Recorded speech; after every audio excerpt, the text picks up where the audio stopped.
What's up mga kainsan? Yan mga kainsan, kawabalik lang natin po. Narito na ulit po sa bukid mga kainsan. Bibisitahin ko po muna at ako po hindi rin mapakali pag hindi ko bibisitahin. Wala pa po tayong tulog pero gayon talaga. Yan, sa mga nagtatanong nga pala mga kainsan, kung meron sino sa inyong may mga niyugan at may mga gusto makatipid sa tao, ito po yung resulta. Wala na po kayong, walang tutubo po ng damo nito. Mga 4 months to 5 months. Matagal po tubuan ng damo. Ang gamit ko po dito, sharp shooter. Ang tindi po mga kainsan. Talagang yari po ang damo. Hindi po siya tutubo ng mga 4 months. As in talagang tipid po sa tao. Sobrang tipid po yan. Kita po naman ninyo ang resulta oh. Yan. Yari po. Yan mga kaisan, yung ating sitaw magaganda na po, nilalaki na ng tubo. Yari na. Na-apply na po ay ang sitaw. Gagara na. Yari na Yan mga kaisan, nagsisimula na silang umamlay po yung ating sitaw. Update ko lang po kayo. Yan, mga 1 linggo, bubunga na po yan. Update ko lang kayo mga kainsan. Kaya lang mga kainsan, napansin ko sa yung parag-is, hindi namamatay. Yung parag-is na damo, ito hindi po namamatay. Pero pag may mga tanim na po kayong halaman, huwag po kayong mag-aano ng sharp shooter. Huwag kayong mag-i-spray kasi naaapektuhan po ang halaman. Namamatay. Kahit po amoy lang, amoy. Yan halos nakatipid po ng tayo ng ilang tao yung gagamas niyan. Mga 10 tao, 20 tao pag ipapagamas mo po ng mano-mano. Mga kainsan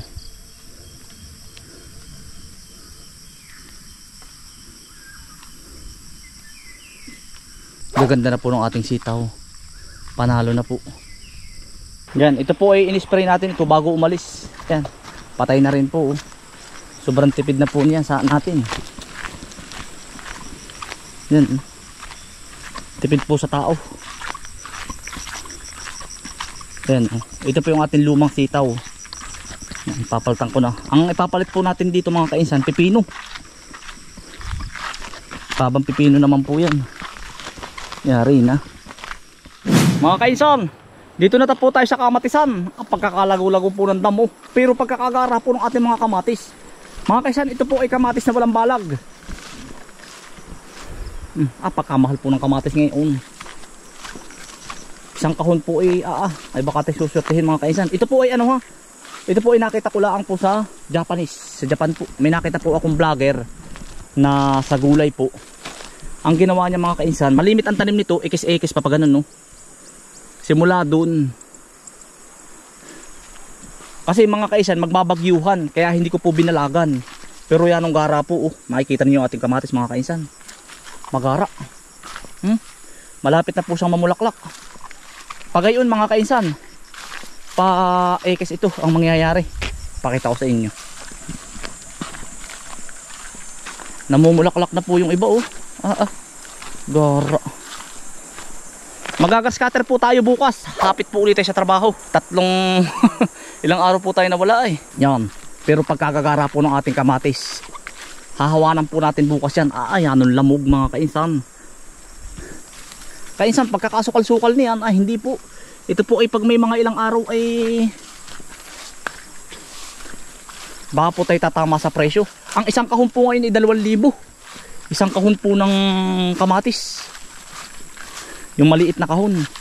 Yun po ay nasa 25 kilos. Ang bigat naman po ng kamatis. Yan. Baka po tayo tatama. Thank you Lord. Ganda Ito yung mga ganito mga kaisan, ekes. Yan. Tapos paparito uli ekes. Pag malaki na. Tapos panay po ang tabo ng lupa. Yan, Japanese technology po. Testing lang po. Pero yung iba po na mga sa Japan, may balag po. Pero yun po yung technology nila, gusto kong i-adapt mga kainsan. Siguro pag naayos na po yung papel ni tatay at saka ni nanay. Yung kay nanay po ayos na. Yung kay tatay ay may problema pa. Pero yan, pray pa rin. Alam ko maaayos yun. Basta antay-antay lang tayo. Yan, gusto ko rin si tatay isama sa ano, pag po next biyahe po namin, baka po Japan, kasi gusto kong i-adapt yung mga, yung pag, ang pupuntahan ko naman po dun, yung mga seminar po ng mga halaman. Gusto kong, iba kasi din yung manual ba mga kainsan, ano kasi sila, advance sila, kaya yun yung gusto kong matutunan mga kainsan. Kumbaga investment din para sa sarili.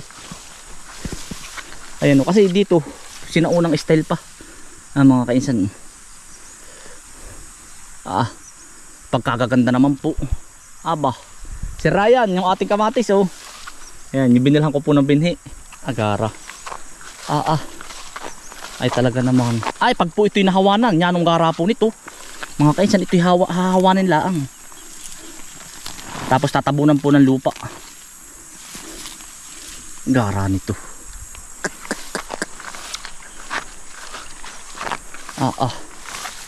Talaga naman. Tayo naman po ay pauwi ng maagap maya maya. Mag-share the blessing po tayo ng bigas. Yung mga bigas po, di ba tayo nag-ani noon? Maganda ang ani. Ngayon ko lang po share the blessing. Gawa ng hindi ko na rin po nagawa noon. Ay, ito po ay ano ha, mga kainsan, ngayon lang po ito medyo kainsan, ba't yan ang damo? Gagaskatirin ko na po ito bukas. Makikita po ninyo mga kainsan bukas. Update ko kayo. Kasi hindi din ako papayag mga kainsan na hindi natin yan na madadamuhan. Kaya yan, kaya mga kainsan. Ito naman po yung in-spray natin sa damo noon. Kung mapapansin ninyo, ito po. Yan. Patay na po. Hanggang dun sa pailaya po. Ang natira lang po ay ari 5 luang. Pero ari po halos sa patay na lahat. Yan oh. Para po tipid sa tao po. Tipid po ba sa linis? Instead na maglinis ng damo, ibig kong sabihin po, instead na maglinis ng damo, gagawa na ng iba. Ito naman po yung ating kubo, update po sa kubo. Balik kubo na po uli. Yan, Toy. Anong balita sa ating kubo? Yan si editor, Toy. May anahaw no. Oo hindi ka ba nakakapatuli dito? Tamo to yung kamatis. Walang namatay, yan ang gara. Ang laki na. Talaga namang abot tayo sa magandang presyo utoy. Siyempre mga kaisyan, share the blessing din yan pag tumama tayo.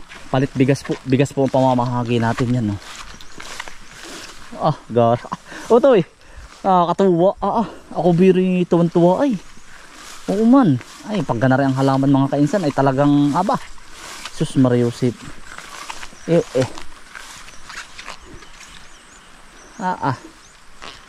Talaga naman.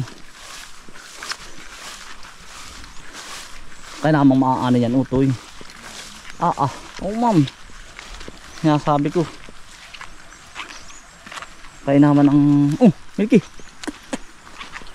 Pagkaganda.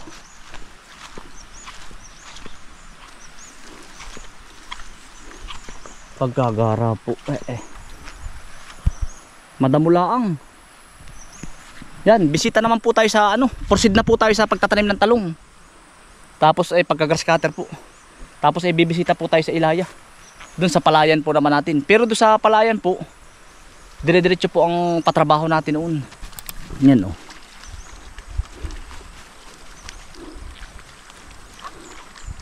Gara. Nakakatuwa. Pag na rin ang halaman mo kahit bumisita ka araw-araw. Ito po rin bayabas. Ang dami na po naglalaglag. Yan, bayabas po uli. Ito bayabas. Where you want? Ito Yan. Ang uho to. Magbubuko tayo ang uho po Bayabas mga kainsan, na-miss ko rin ay.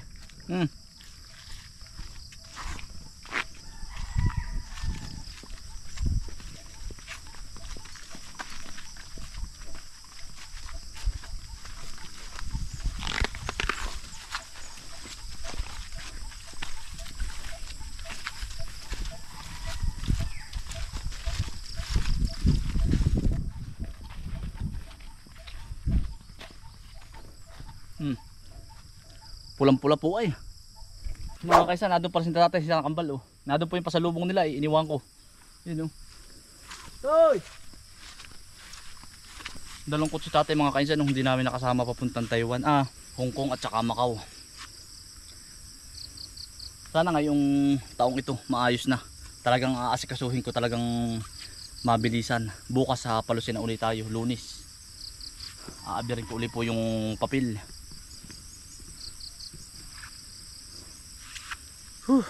Init. Tara. Toy. Toy! Woo!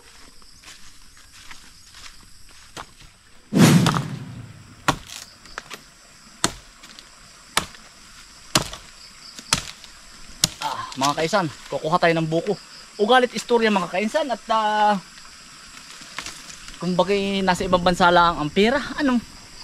Ay yung siyempre galing din naman tayo sa ibang bansa. Alam mo, napaka-bless natin ng buong Pilipinas kasi nandito na lahat. Oo, kumbaga na-experience ko din yan sa ibang bansa nga. Nagpunta rin tayo sa ibang bansa. Ay kumbaga ang buko susungkitin mo lang. Ugalit istorya nga ay dito nga lang sa atin. Alam ko namang pipiliin pa rin natin kahit tayo nasa ibang bansa. Kaya lang ay mahirap humarap nga ng trabaho dito. Totoo yun.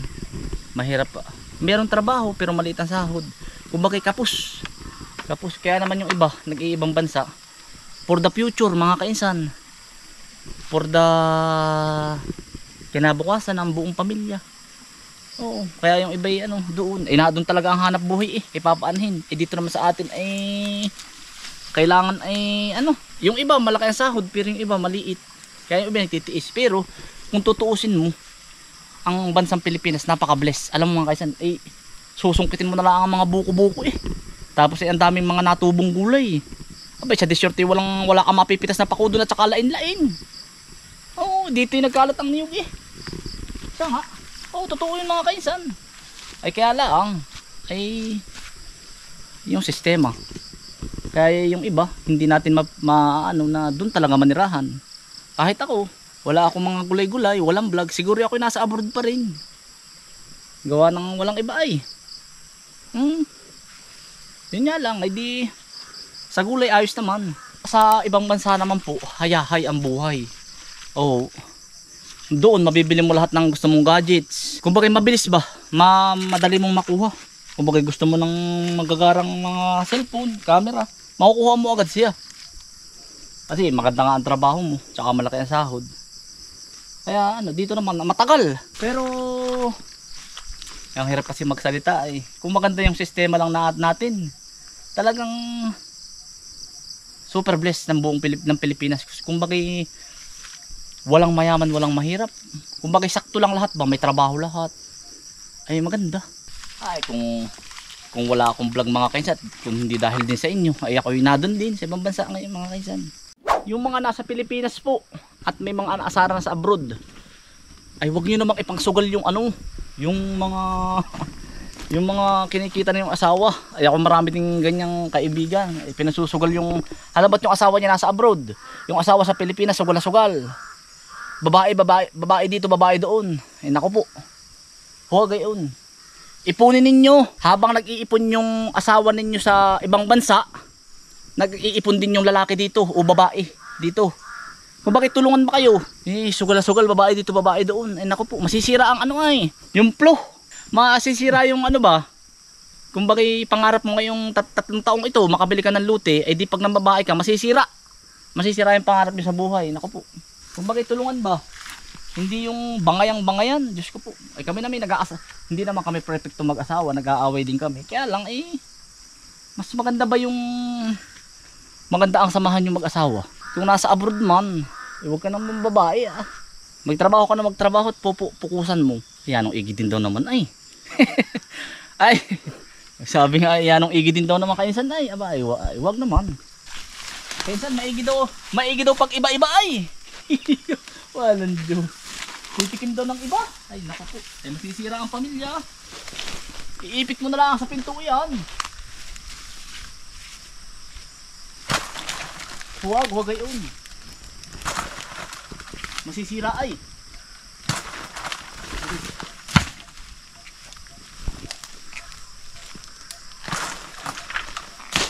masisira. Yun ay payo lang mga kaisan, ako yung biro lang. Eh, depende naman sa iyo yun. Kung kanya-kanya nga ang tao ay kung saan ka masaya, hindi, yung aking payo lang. Kung saan ka gaganahan ay doon. Aking payong kapatid lang at ako naman hindi rin perfecto aba. Oh, buko po. $10 na po sa abroad.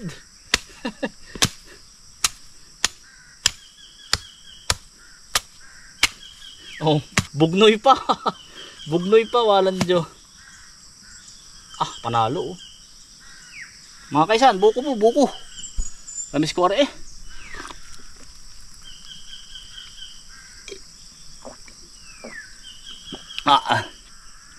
Pagkakahusay. Baka may ma-open sa inyo mga kaisan, no? Yung akin ibiro lang.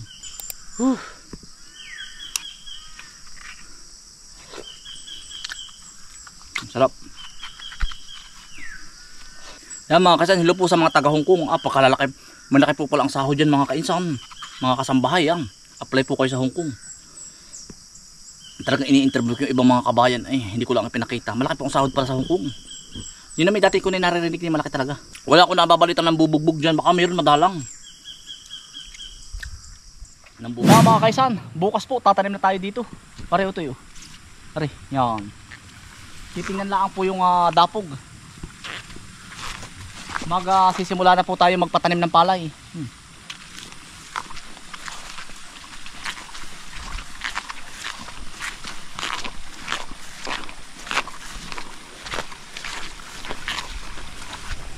Rara na oh. Di ba gubat are dati mga kaisan na yan oh. Gubatan noon oh. Ganda na ngayon po mga kaisan. Mga kaisan oh.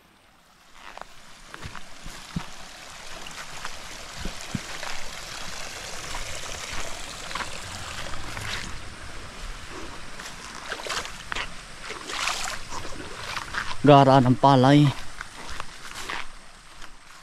Yan mga kainsan, sa mga bago nga palang mag-OFW, payo ko sa inyo at experience ko. Hindi naman lahat ng Pilipino maraming mababait. Meron ding pasaway na pailan-ilan na gagawin kayong garantor. Meron namang nagagarantor na maigi. Pero naranasan ko sa Kuwait noon mga kainsan, nakapagbayad ako ng almost 200,000. Na yun, umutang. Yung kaibigan ko doon, hindi ko nababanggitin ang pangalan. Talaga siya, shout out sa iyo. Talagang kaya naman yung pinaranas mo sa akin. Umutang siya ng 200,000. Tapos ako naman si Ulaga. Siyempre, bago pa lang ako doon, pinapirma ako. Ako yung garantor. Tapos, yung pala, yung naging kaibigan ko doon, umutang yung pala 200,000. Ako naman, hindi ko alam na utang yun. Akala ko lang, kumuha lang siya ng cellphone na utang. Yung pala, 200,000. Pinapirma ako. Ay umuwi ng Pilipinas. Tapos, ako ang hinahanap nung pinakang inutangan niya. Yun, ingat po kayo sa mga ganun. Wag na wag kayong pipirma. Kahit maputol na ang pagkakaibigan ninyo. Walang junk yan. Kaya naman ang naging experience ko dun, makukulong pa ako ay. Tapos yung 200,000, ako ang nagbayad nun mga kainsan. Grabe. Ako ang nagbayad. Kaya naman din. Pero, thanks God pa rin. Nagkaroon ako ng magandang part-time noon mga kainsan. Nabayaran ko agad yun. Nakapagturo naman ang bait talaga ni God. Nakapagturo naman ako ng mga lokal sa panggagawa ng mga cake. Yun, yung after 3 months, yung 200,000 nabayaran ko yun mga kainsan. Kaya sobrang din basta gagawa din si God talaga ng basta payo ko lang yun sa mga bagong mag-a-abroad. Ingat kayo, uuman. Talagang marami din pasaway. Payo ko lang po yun Pero hindi po naman lahat ng Pilipino ganoon. Yun yung nasabi ko na rin dati sa vlog Kaya siyempre yung iba baguhan, uunang uulaan kagaya ko, uunang yung pala mapapasama na ako. Experience. Kaya nga sabi ko grabe. Yan, pinagdasal ko. Tapos after 3 months nagkaroon ako ng part time mga kainsan. Nagturo ako sa lokal doon. Na after 3 months naman nabayaran ko agad yung utang na yun. Grabe mga kainsan. Bless pa rin. Pero experience ko yun mga kainsan. Payo ko lang yun sa inyo. Siyempre, para ko na kayong mga kapatid na rin. Payo. Ganda na mga kaisan ng ating dapog itatanim na, ang ganda na Tapos, ito pala, way back 2014 ata umuwi ako nun. 14. parang hindi naman to lahat nangyayari. Kaya lang, pag kayo ay papuntang airport, halimbawa may ibang lahi or Pilipino na hindi ako naninira ha, magpapadala sa inyo ng bagay, kumbaga parang box na maliit, sasabihin sila excess, sasabihin nila sobra yung timbang nila, pero wag na wag mong dadalhin yun. Yun ay for safety purposes lang, hindi naman lahat ganun. Kasi kung close naman kayo, walang problema. Pero yung iba, hindi mo alam na yung palang ipapadala sa iyo ay may kargamento o kung ano man yun, kung ano mang nasa loob na sinisinghot, ay di yari ka, ikaw ang may dala nun eh. Iingatan po niyo yun mga kainsan. Yun, isang aral din yun, kasi noong way back 2004 meron akong nakasabay na Pilipino na nangyari sa kanya yun. Ay ang laman pala nung dinala niyang box ay sinisinghot, pinagbabawal, ay di yari siya, kulong. Pinagkaguluhan yun sa airport nun. Kaya yun, naging aral sa akin yun. Sabi ko ganun pala yun. Pero kung close mo naman yung kapwa mo, or talaga naman magkakasama kayo, tropa-tropa kayo, walang problema. Pero kung ngayon mo lang nakilala, huwag ka agad magtiwala. Lalo kung ibang lahi na hindi mo naman talaga siya kilala. Mapera kung magkababayan kayo, parehas kayong lumaki, or nakikita mo na siya na mabait, walang problema yun. Payo ko lang din, nasa sa iyo naman yung kung ano, base sa experience ko din. Pwede mo namang gawin yun, pwede yawa ka na, ipayo ko lang. Yan, ang ganda na po, pananim na po ari bukas. Gara na, quality na mga kainsan. Oh, linis na po yung kalabakan oh. Gara. Yun lamang po, payong kapatid lang. Mga kaisan, maraming salamat po sa inyong pagsama. Ingat po lagi, payong kapatid lang. Yan, maraming salamat sa inyo mga kaisan. Stay humble and God bless. Peace, bye. Tayo muna i-idlip mga kaisan. Talagang ako i-idlip kahit 2 oras. Yan, salamat po.